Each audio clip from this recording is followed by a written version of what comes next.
আসসালামু আলাইকুম। কেমন আছেন সবাই? আশা করি সবাই অনেক ভালো আছেন। আমার কাটিং এবং স্টিচিং চ্যানেল মাধিয়াস ক্রিয়েটিভ ওয়ার্ল্ডে আপনাদের সবাইকে স্বাগতম। আজকে আমি এখানে 2.5 থেকে 3 বছর বয়সী বাচ্চাদের জন্য একটি ফ্রক তৈরি করে দেখাবো। আমি ফ্রকের সম্পূর্ণ কাটিংটা দেখাতে পারিনি, তাই কাটিং করার পর যে মাপটা আমি নিয়েছি সেটা দেখিয়ে দিচ্ছি। এখানে আমি বডির লম্বাটা নিয়েছি 8 ইঞ্চি। এখানে বডির চওড়া হচ্ছে 26 ইঞ্চি, 26-এর 4 ভাগের 1 ভাগ হচ্ছে 6.5 ইঞ্চি। 6.5 ইঞ্চিতে বডির চওড়া দিয়ে দিলাম।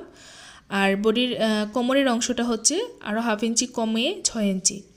এখানে আমি একটা প্রিন্টের কাপড় দিয়ে কুচি দিয়ে দিচ্ছি।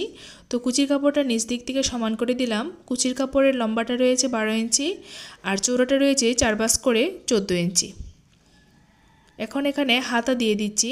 হাতাটা আমি লম্বা হাতা দিব। তো লম্বা হাতা দেওয়ার জন্য এখানে আমার যে হাতাটা রয়েছে সেটা 8 ইঞ্চি লম্বা রয়েছে, সেটা 3/4 হবে।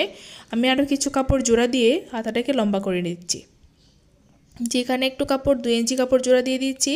আর এর পরের অংশে আবারও এক কালার একটু কাপড় দিয়ে জোড়া দিয়ে দিব। তো ডিজাইনও হয়ে যাবে আর হাতার লম্বাটাও বেড়ে যাবে। আমার হাতাটা মোট 11 ইঞ্চি লম্বা হবে। তো এখানে 12 ইঞ্চি রয়েছে, সেলাই করার পর 11 ইঞ্চি থাকবে। এখন জামার ফিতাগুলা কেটে নিলাম। আর একটু এক কালার কাপড় দিয়ে আমি জামার নিচের দিকে আবারও কুচি দিয়ে দিব। প্রথমে প্রিন্টের কাপড়ে কুচি দেওয়ার পর ওই কাপড়টা দিয়ে নিচে কুচি দিয়ে দিব। এবার আমি সেলাই করতে চলে যাব। তো প্রথমে আমি কুচির কাপড়গুলোকে সেলাই করে নিচ্ছি। এখানে একটু বড় করে কুচির কাপড়ের উপর দিয়ে একটা সেলাই দিয়ে দিচ্ছি। তারপর এই সেলাইটাকে টেনে টেনে আমি কুচকে নিয়ে কুচি করে নেব। সম্পূর্ণ কাপড়টার উপর দিয়ে একটু বড় করে সেলাই করে দিচ্ছি। এখন এই যে সুতা, দুই পাশে যে সুতাটা বের হয়েছে সেই সুতাটা কীভাবে টেনে টেনে কুচির আকার দিয়ে দিয়েছি। এখন এটাকে বডির সাথে সুন্দর করে সেলাই করে নেব।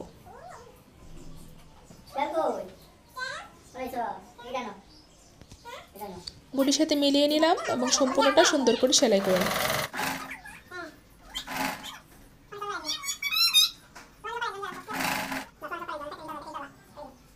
একদম সুন্দর করে সমান করে করে সেলাই করে নিচ্ছি, নয়তো যে কুচিগুলো হয়েছে সেগুলো একটু বাঁকাতেরা হয়ে যাবে।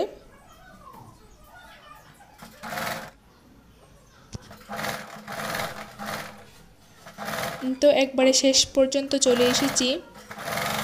শেষ পর্যন্ত সুন্দরভাবে জোড়াটা দিয়ে দিয়েছি। এই তো এটা হচ্ছে আমার সামনের পার্ট। এখন পিছন পার্টেও ঠিক একইভাবে আমি প্রথমে কুচির কাপড়টাকে বড় করে সেলাই করে নেব, তারপর টেনে টেনে কুচি কুচি করে নিয়ে তারপর জোড়া দিয়ে দিব, বডির অংশের সাথে জোড়া দিয়ে দিব।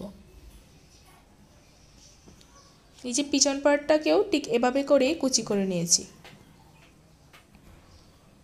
পিছন পার্টের অংশের সাথে জোড়া দিয়ে দিচ্ছি। পিছন পার্টের যে চেইন দেওয়ার জন্য এখানে আমি আলাদা কিছু কাপড় লাগিয়ে নিয়েছি। বডির কুচিটা দেওয়ার পর আমি চেইনটা লাগিয়ে নিব। চেইনটা একটু লম্বা করে লাগাবো, তাই পরেই লাগাবো। দুইটা পার্টেই সুন্দরভাবে কুচিটা লাগানো হয়ে গেছে। এবার আমি দুইটা পার্টে ফুট সেলাই করে নেব। আর এখানে চেইনটা লাগিয়ে নিব। বডির যেখানে আমি ফাড়ার দিয়েছিলাম সেখানে আমি একটু অস্থায়ী করে সেলাই দিয়ে নিয়েছিলাম, যাতে সম্পূর্ণটা একসাথে হয়ে থাকে, আমার কুচির কাপড়টা লাগাতে সহজ হয়। এখন আমি সেই সেলাইটা খুলে নিয়েছি। খুলে নিয়ে এইভাবে করে ভাঁজ দিয়ে চেইনটা লাগিয়ে নিচ্ছি এবং কুচির কাপড়ের ভিতরেও চেইনটাকে ঢুকিয়ে দিচ্ছি, যাতে করে চেইনটা একটু লম্বা হয়। এই জন্যই আমি চেইনটা পরে লাগাচ্ছি। তো একবারে শেষ পর্যন্ত চলে এসেছি। এখন এখানে একটু বেশি করে সেলাই করে দিচ্ছি, যাতে চেইনের এই অংশটা ছিঁড়ে না যায় বা সেলাইটা খুলে না যায়, সেজন্য। তো চেইন লাগানো হয়ে গেলে এখন আমি ফুটও সেলাই করে নিয়েছি। এবার হাতা সেলাই করে নিচ্ছি। হাতার সম্পূর্ণ জোড়াগুলো আমি দিয়ে দিয়েছি। এবার হাতা জয়েন্ট দিয়ে দিচ্ছি আর্মহোলের সাথে। তো হাতা জয়েন্ট দেওয়ার সময় ফুটের এখানে এসে আমি 4টা কুচি দিয়ে দিব। ফুটের এখানে 4টা কুচি দিয়ে এর উপর দিয়ে আবারও সুন্দর করে বাকি অংশটা সেলাই করে নিচ্ছি। তো একটা হাতা জয়েন্ট দেওয়া হয়ে গেল। এভাবে করেই আমি অপর হাতাটাকেও জয়েন্ট দিয়ে দিব।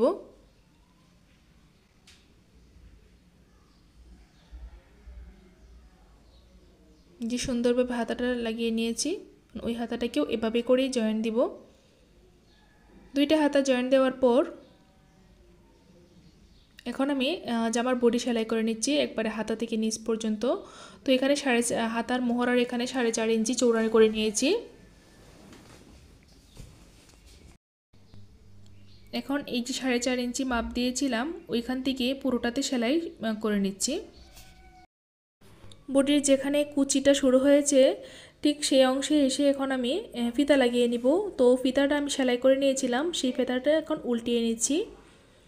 ফিতার যেদিকে জোড়া আছে সেদিক থেকে একটা শক্ত কিছু ঢুকিয়ে আমি খোলা অংশের দিকে এনে বের করে দিয়েছি। তো ফিতাটা উল্টানো হয়ে গেছে। এবার এই ফিতাটাকে ঠিক মাঝ বরাবর রেখে এর উপর দিয়ে সুন্দর করে সেলাইটা দিয়ে দিচ্ছি। একবারে কুচির নিচ পর্যন্ত সেলাইটা করে নিব। তো সম্পূর্ণটাতে সেলাই হয়ে গেল। এভাবে করে ঠিক অপর পাশটাকেও সেলাই করে নিব। দুইটা পাশেই সুন্দরভাবে সেলাই করা হয়ে গেছে। এবার আমি নিচের দিকের কুচিটা লাগিয়ে নিচ্ছি। নিচের দিকে কুচিটাকে সম্পূর্ণ এটা গোল করে আমি জোড়া দিয়ে দিয়েছি। এখন এটার কুচিটা লাগিয়ে নিচ্ছি। 1-1.5 ইঞ্চি দূরে দূরে করে আমি কুচিগুলা দিয়ে নিচ্ছি। তো সম্পূর্ণটাতেই এভাবে করে কুচিটা লাগিয়ে নিব। কুচি লাগানো হয়ে গেলে পরে আমি গলা সেলাই করে নিব। অন্যান্য জামার গলা আমি যেভাবে পাই পাইপিং করে সেলাই করে নিই, এই গলাটার ঠিক সেমভাবেই আমি পাইপিং করে সেলাই করে নিব। এখানে যেহেতু আমি এক কালার কাপড় দিয়ে বডি দিয়েছি, তাই আমি প্রিন্টের কাপড়টা দিয়ে পাইপিং করে গলা সেলাই করে নিব।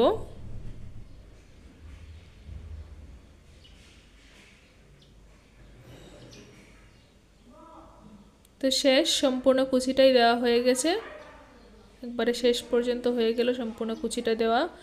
এবার আমি জামার মধ্যে যে আপনারা সেলাই করার পর যদি ডিজাইন করতে চান তাহলে সেটা কিভাবে করবেন সেটা এখন আমি দেখিয়ে দিচ্ছি।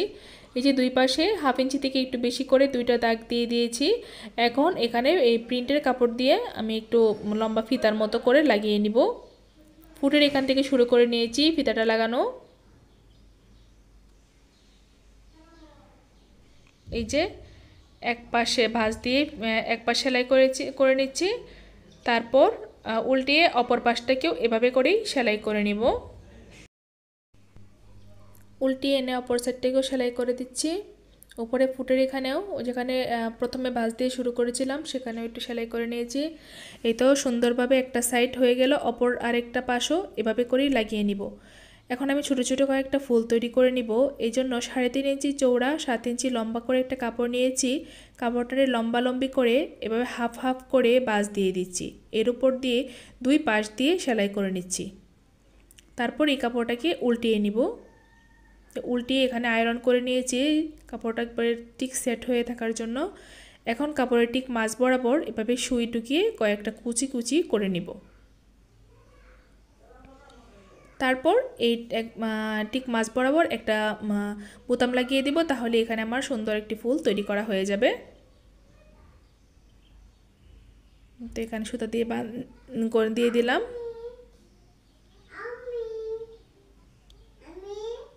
সুতাটা কেটে নিচ্ছি। তো এখন আমার এই ফুলগুলা তৈরি করা হয়ে গেল। এগুলো এখন জামার মধ্যে লাগিয়ে নিব। তো সম্পূর্ণ জামাটাই সুন্দরভাবে তৈরি করা হয়ে গেল। ধন্যবাদ সবাইকে আমার ভিডিওটি শুরু থেকে শেষ পর্যন্ত দেখার জন্য। আমার ভিডিওগুলো যদি আপনাদের কাছে ভালো লেগে থাকে তাহলে প্লিজ আমার চ্যানেলটিকে সাবস্ক্রাইব করবেন, লাইক করবেন, কমেন্ট করবেন এবং শেয়ার করবেন আপনাদের ফ্রেন্ড এবং ফ্যামিলির সাথে। আল্লাহ হাফেজ।